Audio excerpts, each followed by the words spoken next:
Hello everyone and welcome to Empyrion Galactic Survival Alpha 8.2 actually. For some reason I thought I was on 8.3, but I'm still on 8.2. Anyway, so let's see, what are we going to do today? There's a couple things that have happened since the last video. On our stream last Monday, which was on the 13th, on August 13th, 2018, in case you're watching this in the far future, I did some more work on the Jade Jet, and I made a few more modifications. I had to change the way the guns were situated on the ship because of the fact that they were too close to the fuselage, and with the fuselage being as long as it is, if I was strafing hard to the left or right, some of my shots were effectively hitting the fuselage instead of getting out in front of the ship. Now, of course, it didn't hurt the ship because it was in a PvE zone, but nonetheless, I had to make a few changes. And so what we basically did is I took two rocket launchers and I put them in the front of the ship and took the two thrusters that were there and put those back here and then added another one as well. So we had a little more reverse thrust, which if you watched the last video or the last video before that, we discovered that we didn't have enough of that. So I had to add more thrust to the ship. Then what we did is we took the Gatling guns and another rocket launcher and put those all the way out on the tips of the wings so that they would have plenty of time for the projectiles to travel beyond the edge of the ship before the ship, as it's strafing to the right or left, whatever it happens to be, runs into those. So those were the main changes. We also took and moved the ship designation numbers, letters, whatever, to the back. And then I put our faction tag, BLD for Black Dogs, that's on our server, on the side of the ship too. And I think that's pretty much, those were the main changes that we made to the Jade Jet. So I'm pretty happy with this version. I'm still gonna, I'm gonna take it out and continue using it. We're gonna use it to bust up some POIs on Enaz. We're gonna head back to Enaz too, by the way. That's gonna be the main thing we're gonna do today. And if it continues to need further adjustment, then we'll make further adjustments. But right now, it's performing pretty well. I'm pretty happy with it. It's fully upgraded to hardened steel too, so it's a lot tougher now, than it was before, and seems to be working pretty good. Anyway, we're gonna head to Enaz, like I said. But before we do that, now that I have all the Sathium that I have, I'm going to start putting the windows here in the garden area, and so. Let's do that now. I have, let's see, I thought I had 20 pieces of glass made up. Let's look in here. I must have put all that in here, because everything that I'm putting in this storage container is all the stuff that we're going to take with us up to Enaz to get our little outpost built. I think I already showed you guys this, but in case not, I also have a hunting hover bike ready to spawn in when we get to Enaz. And we're going to use that to hunt some golems, because I am very low right at the moment on Zascosium. In particular, what I wanted to do is I wanted to make a Tech 2 repair bay so that I can repair a template. Unfortunately, I only had enough stuff to make just a basic repair bay, which I put out here. And if you weren't already aware of that, this only repairs the existing blocks. It's not able to repair any missing blocks. So I definitely want to have the ability to do that. So the first thing we're going to do is we're going to try and see if we have a little better luck with the golems on Enaz, because they seem to be more abundant there with getting the higher level stuff. And if that still just doesn't seem to be cutting it, then we're going to have to start thinking about going further than Enaz and start actually finding deposits of Zascosium and Restrum and some of the other planets. Right now, we have the ability to travel to, so we're on Kindar right now, so we can actually go to Patal. That is just within range of the small vessel, just barely within range. And then I believe from Enaz, we can also get to this Vorak asteroid field, if I remember right. Again, just barely, because this says 15 to 20 AAU with the orange stripes. So I guess it would let me get there. I don't know. There's only one way to find out, right? But all that being said, what I want to do is I want to get the the outpost built on Enaz, farm up a few golems, and then I'm going to start gearing up, guys, for capital ship. Okay, we're going to get our capital ship spawn back in from Alpha 7 and continue working on that. We'll build a little space station up in orbit to do that, because I like to build capital ships in space. It's just so much easier to do that. That way you're not fighting gravity and so forth. And that's, coming up very quickly here. So not too many more episodes, so that we can actually get up into space and actually travel all the way around. The other thing you guys may be already aware of, but next week they're going to, Elyon's going to come out with an anniversary update, and it's supposed to be a pretty significant update. I don't know how that's going to affect this world and this playthrough, whether or not we have to start completely over, or if we can continue on with the existing playthrough. It's one of those things that if we do end up having to start over, it's going to suck. It just is. But I'm going to do it, because I don't want to take the chance of having problems further on down the road by not taking their advice and trying to keep an old world alive. On the other hand, if we don't have to do that, then hopefully everything will be good and we can continue on with this Let's Play. It's gonna be a bummer if we do have to do that, because I'm really excited about this world. I like this base, how it's coming together. We have a lot more work to do on it that I've have planned and so forth.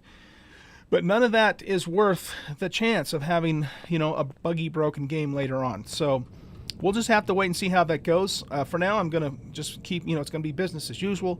We'll assume that everything will be good, and we can continue on in this world. And if it turns out that we can't, well, then, it is what it is, and we start over. Okay, so that all being said, let's go ahead and put our glass in. So I think what we'll do is we'll just pop these out. I don't want to, let's get the long, well, actually, you know what? Let's do the big squares. I think that's what we'll do. Don't want to leave these exposed too long so we don't lose our crops inside. There we go. And of course it is time to expand the farm out some more as well. But that's, again, something I'll do off camera. One of you guys commented in the video about the pumpkin plants and the tomato plants and so forth.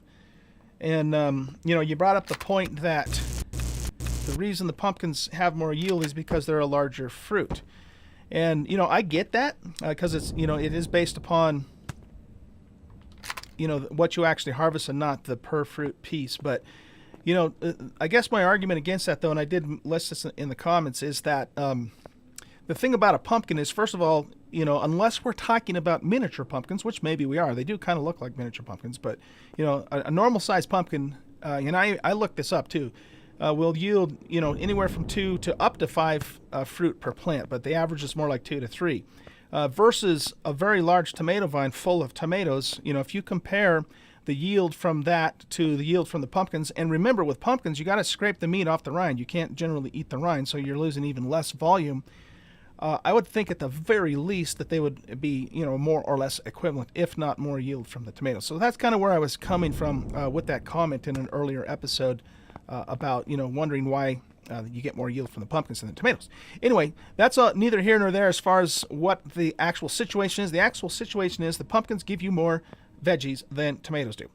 So it only makes sense if you're going for maximum efficiency, maximum yield to plant pumpkins instead of tomatoes. So what we're going to do is we're going to harvest the tomatoes, we're going to remove the plants, and we're going to replace them with pumpkins so we get more yield out of the farm. Right now, the only purpose of this farm right now is to make canned vegetables. That's all I'm using it for. When I eventually get it expanded all the way down, then I will plant, a larger variety of crops and get some of the other stuff in too. But right now, we're just using it to produce the canned vegetables. Okay. So anyway, what I think I'll do now. Oh, let me show you one other thing. I have in here all the stuff that we need to take back to Enaz. I'm probably forgetting something. I always do, but I think I have everything that I need. I've got a base starter block. I've got a generator. Do I have a generator? I don't have a generator. Where the hell's the generator? We need a generator. I thought I had a generator. It's a good thing I checked, huh? I was going to double check it anyway. I got a small Genie, I actually looted these from our last POI bust. But, you know, I don't know if we need a big one. Let's just take a small one. That way, you know, we cut down the power consumption. I don't know if the large generators use more power than the small ones, if the load is the same or not. In fact, if you guys know the answer to that question, let me know. I'd like to know that. So the question is, if I put in a small Genny, or I put in a large generator, but the power draw is still only 10%, am I still only going to, you know, use 10%, or does it take more power to run the larger generator? I would guess that it probably would be the same, but I don't know that for sure. So if you guys know for sure, let me know. I'd appreciate that. That'd be awesome. Okay. So anyway, I'm going to go harvest the garden and make up another batch of veggies, and I'll probably expand the garden to another set of crop plots too. When I'm finished with that, we're going to grab all this stuff, we're going to jump in the J-Jet, and we're going to head back to Enaz and get started on that outpost. And this time, we're going to make it happen. I'll see you guys back here in just a little bit. Bye. All right, guys, we're back, and I have some bad news. And that bad news is that in the short period of time that I had opened this up, apparently it got too cold in here and I lost all of my crops. Well, except for the ones underneath the heat lamps in the existing crop plots. These are the new ones that I just put in, which really sucks. Really sucks. I didn't take into account the fact that we're on top of a mountain and it is below freezing outside. Temperature, yeah, it's 28 degrees. I think at the time that I added these two panes, and I mean it was almost instant. I took these down just long enough to put two new ones up, you know, pulled the concrete down, and in that time they pretty much all just bit the dust. I'm like going, what the hell? Which really sucks. It does, but you know, had I known it would have happened that quickly, then I would have, you know, taken precautions to, you know, make sure everything was sealed before I add the glass in. But it's a hard lesson learned. It really does suck, but, you know, we're going to, unfortunately, have to start over, at least with the spice. I removed the tomato plants and put pumpkins in there. And I did make some more pumpkin sprouts, so we have those. We'll get those planted. And, you know, it's just a hard lesson learned is all it is, really. Is what it is, and we're going to move on.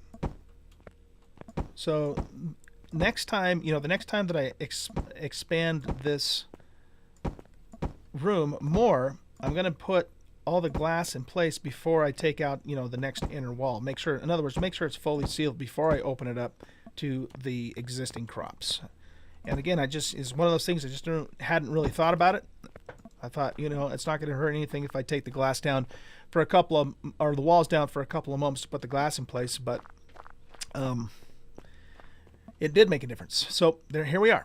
All right, a couple other things. I might, you know, once everything was down, I decided to take all the glass back up and change it so that it's facing outward. And the reason for that is I might end up at some point, you know, dividing these rooms up into separate rooms, and I want the wall to be able to come all the way up against this pane here. There's one other thing we're going to do too, just for funsies here. I thought what we would do is we would put in a couple of ventilators. I know I don't need them on this planet. You don't have to ventilate your farm on an oxygenated planet. You just have to have it sealed from the temperature. But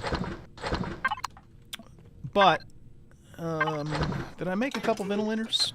Yes. Well, we got one here. What I think I want to do, though, is I want to make two. So let's make another one.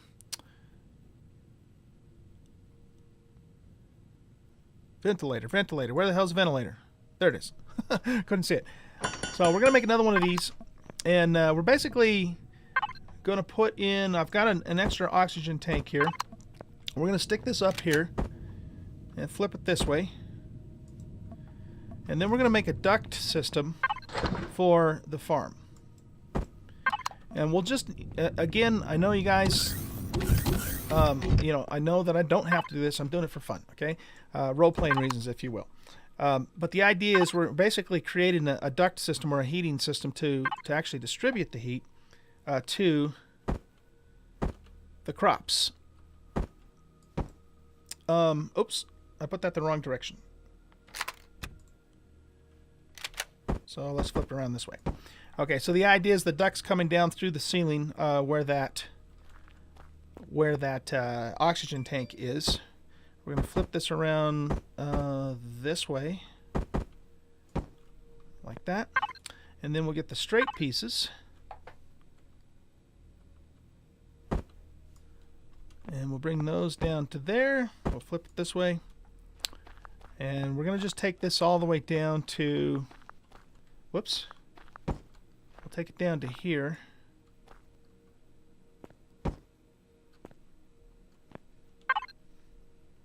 Then we'll put the ventilators in. So one vent can go there. I figured what we'll do is we'll have one ventilator. You could even think of this maybe almost more as a heater for each of the 4 crop plot areas. And then what we'll do is we'll take our texture tool and our paint tool,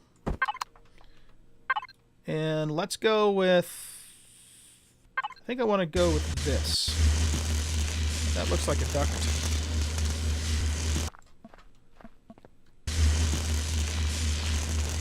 And I will be decorating this whole room, you know, once I kind of get it all built out too. But we'll do this for now. And how about if we make this green? Because this is kind of a greenhouse or a garden. There we go. Do we want to make the duct green? I think we'll probably just leave it metallic looking because, you know, that's what ducks often look like. Okay, cool. So we got that done. Again, yeah, it sucks. It really does that I lost all the spice. I might even go back to the forest base off camera and just grab as much of the spice from there as we can, just so we can kind of, you know, get a jump start once again on the plants. But anyway, like I said, lesson learned. I'll know better next time. Anyway, I think we're finished here now, and it is time for us to go back to the planet Enaz. I believe we have everything we need. I did add a couple more things to the lineup here. So we got O2 tanks and a ventilator, and I added some promethium in as well. And I think that's everything. So we have almost a full stack of armored concrete blocks, and then we have, you know, just some normal blocks too. So let's grab all of this stuff, and we'll go load up the Jade Jet, and then we'll take off for Enaz. Looking forward to getting back to that planet. So yeah, I'm going to load this up, guys, and then when I'm done and we're ready to launch off into space to go to Enaz, I'll bring you back. Bye. All right, let's do this, guys. Back to planet Enaz. We're going to get our outpost set up, and then we're going to go hunt some golems in the bike and see if we can get a good supply of Zascosium. Let's turn the lights on and the thrusters on. We got fuel. We should have plenty of warp fuel and normal fuel and oxygen. So here we go. Liking the new Jade Jet. It still could have just a little bit more lateral thrust, but I think it's pretty good the way it is. I'm just going to leave it the way it is for now, and, you know, fight with it a little bit. We'll go bust a few POIs, and then if I feel, you know, after that ooh, upside down. There's no upside down in space. After that, if I feel that it's still needs a little more oomph to it, then we'll take care of that at that point. Okay, let's lock in on Enaz here. And we want to go this way. There we go. Okay, let's do this.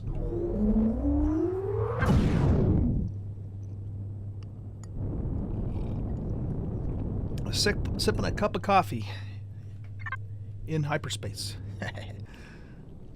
All right, hello Enaz. We are back. Now, if you haven't watched my previous episodes, I have completely cleaned out every single deposit of ore on this planet, and so now we're going to get pure asteroids moving forward for all the minerals that this planet produces, which is pretty much everything except for sathium, erestrum, and magnesium. I think every other mineral is produced on this planet, or there were deposits, except for those 3 things. So this is going to be a good place now for us to come, you know, to mine meteorites. It would take a lot longer to get Kindor, our home planet, because of the size of the place, completely cleaned out. I'm not even going to bother trying to do that. It's just there's no point now, at this point, in doing that. So this is going to be our primary resource planet, except for the two, high-level ones, the Restrum and the Zascosium. So we're going to go back down to the planet. We're going to go back to our location that was kind of up in that pass, not too far from the admin station. It might even be right down here. And we're going to get our outpost built. And then this is going to be our home away from home, or at least our next base, planetary base. What the hell? That was weird. I've seen that happen before. Like, it doesn't quite transition correctly for some reason. Okay, let's go ahead and level out here and take a look and see where we are. Okay, we are not where we need to be. We need to come all the way back this way, because our base is kind of up here, up through this. It's either this pass or this pass, but it's kind of up in this mountain here. So we need to basically turn around and head east to get to where we need to go. I might actually pop back up into space too. Well, how far is that? Do we have our... I'm not even seeing the marker for that. According to this, it's 8 kilometers that direction. It wants me to go west, huh? Okay, well, that's what we'll do. I think, yeah, let's pop back up into space, and we'll kind of do an orbital hop, or whatever you call that.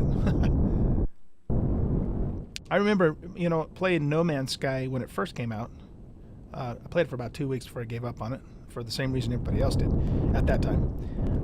But sometimes you would want to do that on No Man's Sky too. If you had a real long distance cover, it made sense to just jump back up into space and then hop back down that way. Speaking of which, No Man's Sky, I do have it, obviously, and it is a game that I'm going to give another chance. I've watched a couple people play it on YouTube and so forth, and on Twitch, and it looks like it is vastly improved. And so I want to give it another shot too. Exactly when I'm going to do that, I'm not sure, but soon we shall. Okay, we're still 4 kilometers out. Wow, I thought I would have traveled a little further than that. But let's just we'll stay on this heading now, because by the time I pop back out and then back down again, we probably could have been almost there, or close enough to it, especially if I accidentally overshot it.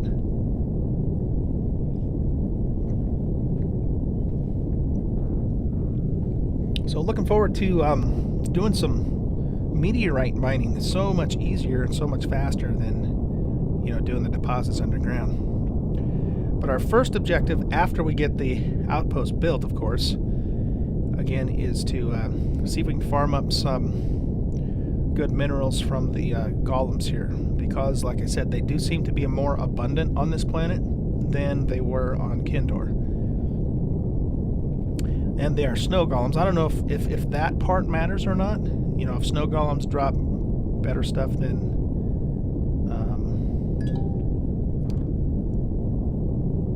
how did that happen? Did we get respawns on minerals? No. It looks like maybe I just missed a couple, perhaps. Interesting. Okay. I could have sworn, though, by the end of that 3 or 4 episodes ago, we looked at that and everything... Well, it's because... well, no, that doesn't make sense, because the planet tells you what all the... how many there are. It just doesn't tell you where there are. So that... I don't understand that. That's weird. Anyway, it does... it does look like most of them are still showing as cleared out, though. But there's a Promethean deposit in that cobalt. Really weird. Okay. Maybe there was There was a minor update, actually, now that I think about it, a couple days ago, and I wonder if that affected that in some way. Any hoozle, let's go ahead and fly through the pass here. And our base is right here. Now, again, if you hadn't watched my previous episodes, we had made an attempt to start a base here in the side of this mountain and had gotten the pad down and the core down and all that. But then the drones came along and pretty much blew everything up. So we lost almost everything. And so we got to start over now. All right, let's put this ship down right here. Okay. And I'm going to keep it running only because if drones come by, I want to be able to jump in it immediately and, you know, be airborne so we can deal with it. We can turn the lights off, though. That'll save a little bit of power, I think. Okay, so let's go over here and take a look-see at what we have. We did carve out a little cavern here for us to make the base. I want to do it inside the mountain so we have minimal exposure to the outside, because there's a big drone presence on this planet, and they're mean and nasty. A lot more so than the ones that are on Kendor. So let's see. I think what we'll do is we'll get started by... We have to get the core down before we can do anything else, because it won't let us lay any blocks. Let's get our jetpack on. I might actually want to move this a little bit closer to the opening there so I can get to it faster if I need to. Let's turn the lights back on for a second. And let's just move.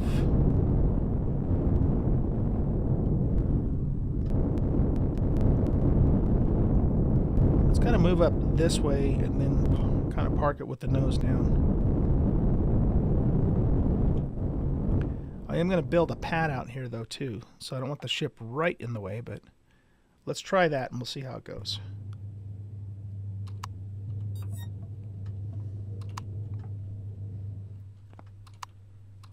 Just want my normal light to go on there. Okay, so let's grab our stuff here. We want to go to devices and cargo box 3. So let's get the base starter. And we want armored concrete blocks for outside, and we'll just use normal for the inside stuff. Let's get a small Jenny, the fuel tanks. And I want to get these cannons set up right away, as soon as possible. So we'll grab those two. And I think probably most of the rest of the stuff can wait until we get the power going and the cannons set up. Oh, let's grab this fuel here too. I might save the fusion cells. Well, actually, you know what? Here. We're also going to need oxygen. We might as well get one of the constructors going right away, and the O2 station. And the door. Okay, that's good. So we're going to go all the way back in here. And we're going to plop the core back down where it was before. And I want to kind of more or less line it up with the outside here, like we had before. Where's that at? Here we go.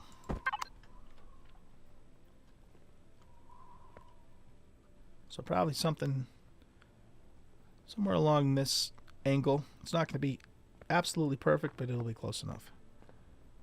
And then we want to drop it right down here into this little area. And there we go. Okay, so for the inside, we'll use just normal concrete. Let's get our drone out too. Now, I want to work fairly fast because those drones could be on their way even now, I think.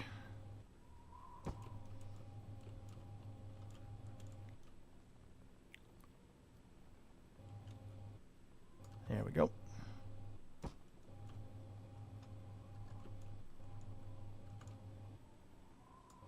Just going to get a basic starter floor here going. We'll fine-tune stuff later.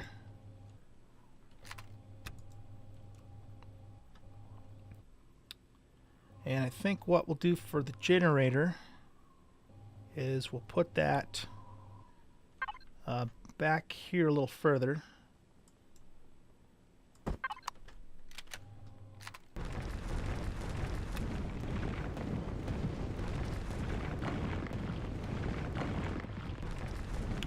I might even like put it right near the core. Not that we need to, but just for fun.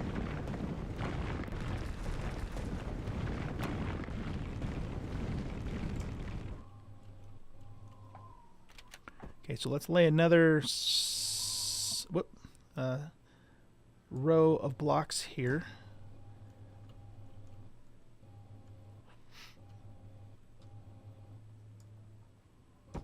Basically what I'm going to do is just kind of make like a little room for the generator.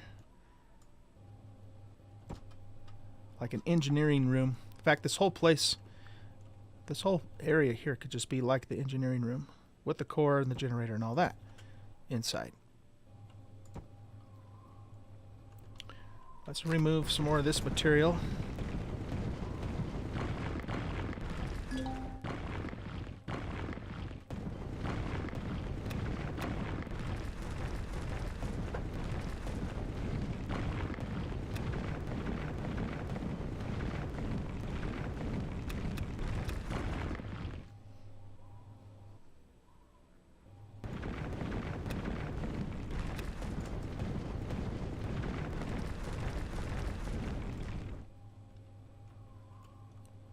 Okay, we'll put another block here. Going up like that. And let's do one more row this way and one row up this way.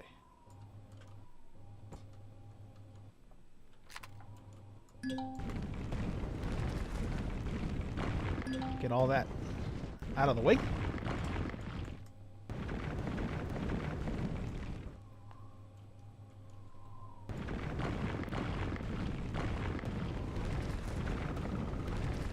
Oh, there goes the timer. Okay. What I think we're going to do, guys, I'm just going to go ahead and end the episode here. And we'll pick up right where we left off in the next episode. So thanks for watching. Hope you enjoyed the video. If you did, hit that like button. And if you have not already done so, consider subscribing to the channel. I'd greatly appreciate it.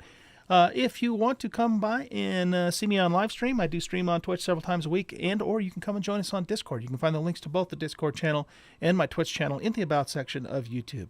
You guys have a great rest of your day, and I'll see you in the next episode. For me, it'll be a couple more seconds. Bye.